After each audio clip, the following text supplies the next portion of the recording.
நீதிமொழிகள் 10:2 படிங்க. அநியாயத்தின் திரவியங்கள் ஒன்றுக்கும் உதவாது, நீதியோ மரணத்திற்கு தப்புவிக்கும். மரணத்துக்கு இந்த மரணம் நீதிமொழிகள்ல நிறைய வரும்.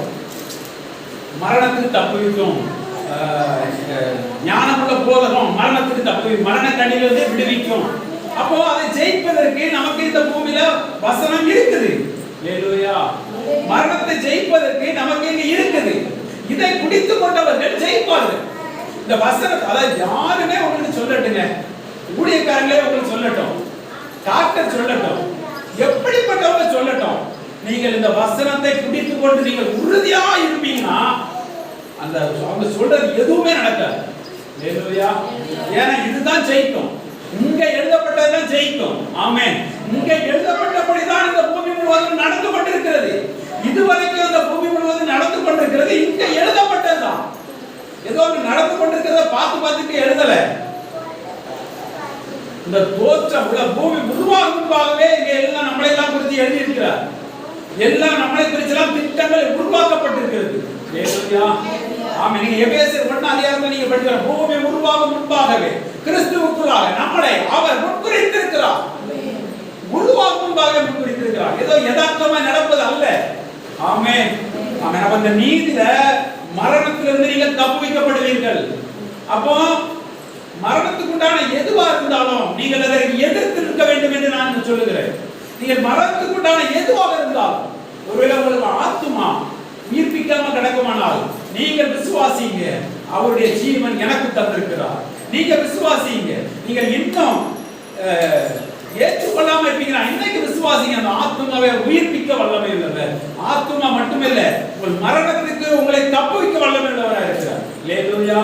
அதனாலதான் சொல்றேன், ஒரு விசுவாசி ஒரு வளர்ச்சி பூரணமாய் ஆகிறான்னா எல்லாவற்றுக்கும் எதிர்த்து நிற்பாங்க. ஹல்லேலூயா.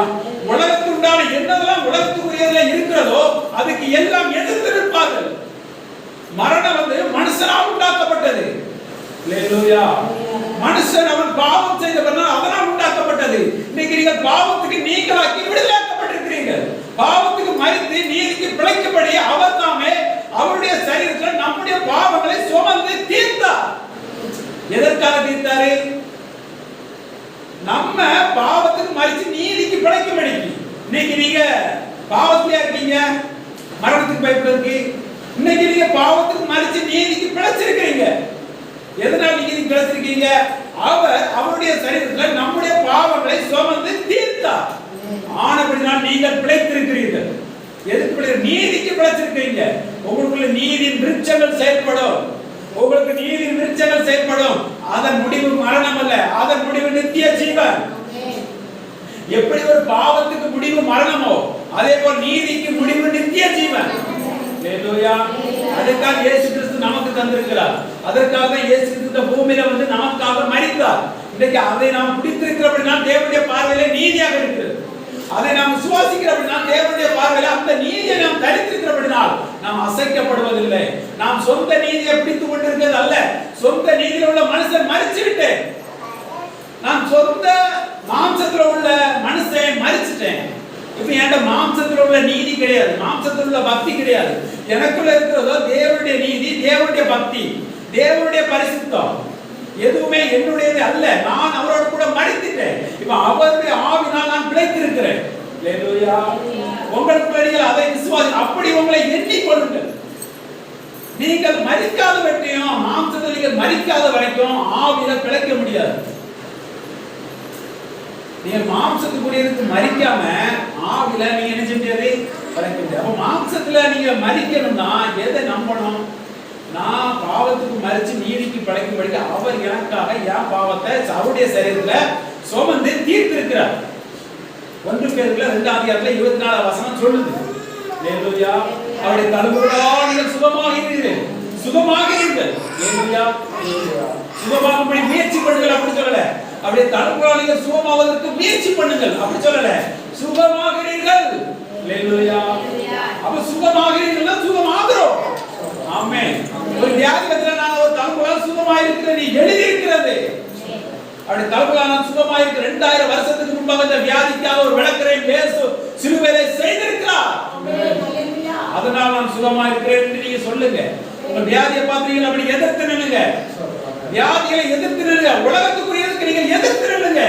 ஏன்னா நீங்க உலகத்துக்குரியவர்கள் அல்ல. அதே போல ஒண்ணு யோசிச்சு கொள்ளுங்க. உலகத்துக்குரியவங்களும் உங்களை மேன்மை பாராட்ட மாட்டாங்க. உலகத்துக்குரியவங்களும் உங்களை எதிர்த்து தான் இருப்பாங்க. எதனால எதிர்த்து இருப்பாங்க? நீங்க உலகத்துக்குரியவங்க இல்ல, அதனால அவங்க எதிர்க்கணும். இயேசுவை எதுக்கு எதிர்த்துனாங்க? அவர் உலகத்துக்குரியவர் இல்ல, அதனால இயேசு கிறிஸ்துவை எதிர்த்துனாங்க. யார் ஏற்றுக்கொள்வாங்க? உலகத்துக்குரியவன் இல்லாதவனா இருக்கிறவங்க அவன் தான் ஏற்றுக்கொள்வான். இது நம்ம ஆளு அப்படி தெரிஞ்சுவா ஏற்றுக்கொள்வான். வானத்துக்குரியவன் தான் வானத்துக்குரியவனை ஏற்றுக்கொள்வான். ஹல்லேலூயா. அப்போ என்னால யோசிச்சு பாருங்க, நீதி மரணத்துக்கு நிஜம், நீதியோ மரணத்துக்கு தப்பு வைக்கும். அதே 16 படிங்க, 10-16 நீதிமொழி 10-16. நீதிமானுடைய பிரயாசம் ஜீவனையும் துன்மார்க்கனுடைய விளைவோ பாவத்தையும் ஏற்படுத்தும். நீதிமானுடைய பிரயாசம் ஜீவனை உண்டு பண்ணுமா? நீங்கள் பிரயாசப்படுகிற ஒவ்வொன்றும் உங்களுக்கு என்னத்தை உண்டு பண்ணுது? ஜீவன் பரிபூர்ணமாக்கப்படுகிறது. நீங்கள் வேதத்தை தியானிக்கிறீங்க, இப்ப நீங்க பிரயாசப்பட்டு தான் அந்த இடத்துல வந்து அப்படியே வசனத்தை கேட்டுக்கொண்டிருக்கிறீங்க. கேட்டுக்கொண்டிருக்கீங்களா? இல்ல இதுவரைக்கும் வச்சிருக்கலாம்? இதுவரைக்கும் வச்சிருந்தா பிரயோஜனப்படாது. போனோன்னு நினைஞ்சிடும், அது அப்படியே போயிடும். ஏன்னா இங்க வேற நிறைஞ்சிருக்கும். இங்க என்னது நிறையுதோ அது இங்க வெளிப்பட ஆரம்பிக்கும். ஹல்லேலூயா.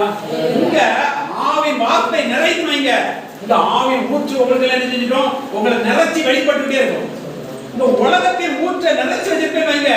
இந்த வாரம் பூரா நான் நினைச்சாலும் என்னால நிறுத்த முடியல, நான் பேசக்கூடாதுன்னு நினைக்கிறேன், பேச முடியல. அப்ப ஊற்று என்ன தண்ணியா தான் வெளியே வரும். ஹல்லேலூயா. ஊற்றுல உப்பு தண்ணி இருந்தா மாட்டுப்படல உப்பு தண்ணி தான் வரும். ஆமென். நல்லா யோசிச்சு கொள்ளணும். உங்க இருதயத்துல ஆவியின் வார்த்தையினால் நிறைத்து கொள்ளுங்க. ஆவியின் சிந்தையினால் உங்கள் சிந்தையை நிறைத்து கொள்ளுங்க. மனிதர் பேசுறது போலவோ மாம்சத்துக்குரியவர்கள் சிந்திக்கிறது போலவோ நீங்க சிந்திக்காதீங்க. அவங்களுக்கு அப்படி உங்களுக்கு அப்படி நாள் இந்த நாள் அந்த நாள் அப்படிலாம் பார்க்காதீங்க. ஹல்லேலூயா. அதெல்லாம் உலகத்துக்குரியவர்கள் உலகத்தின் சொல்றதை பத்தி பார்ப்பாங்க. அவங்க 4 நட்சத்திரங்கள்லாம் பார்ப்பாங்க. ஏன்னா இந்த உலகத்துக்குரியவங்க அதான் பார்ப்பாங்க. ஆனா நீங்க பார்க்க வேண்டிய அவசியம் இல்லை. நீங்கள் கைகள் எல்லாம் கட்டணும் அவசியம் இல்லை. நீங்கள் அப்படிதான் அவங்களுக்கு இருக்கணும் அவசியம். ஏன் நீங்க உலகத்துக்குரியவங்க இல்ல. ஹல்லேலூயா. அவங்களுக்கு நடப்பது போல் உங்களுக்கு நடப்பதே இல்ல அப்படி சொல்லப்படுது. பாருங்க 8:35 படிங்க. அதே என்னை கண்டடைகிறவன் ஜீவனை கண்டடைகிறான், கர்த்தரிடத்தில் தைரியம் பெறுவான். 35-36 எனக்கு